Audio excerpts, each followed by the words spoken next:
C'était une nuit d'été étouffante à Lyon, où la chaleur rendait l'air presque palpable. Clémentine, une infirmière de garde, avait accepté de passer une nuit supplémentaire à l'hôpital Saint-Luc. Les couloirs étaient étrangement silencieux, l'écho de ses pas sur le carrelage se répercutant comme une mélodie sinistre.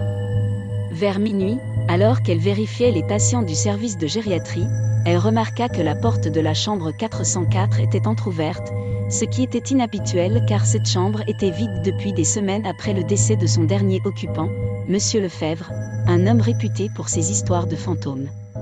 En poussant la porte, Clémentine sentit une fraîcheur inexpliquée envahir la pièce, contrastant avec la chaleur extérieure. Les rideaux étaient immobiles malgré la fenêtre ouverte, et une odeur de vieux livres et de poussière l'assaillit.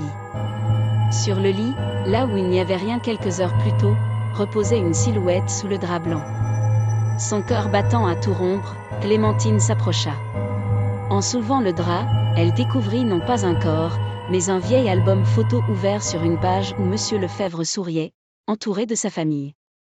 Mais ce qui la fit reculer d'effroi, c'était que dans le reflet de la vitre, elle voyait ce même homme, debout derrière elle, son sourire figé dans le temps. La porte se referma brusquement derrière elle, et le silence retomba, plus oppressant que jamais.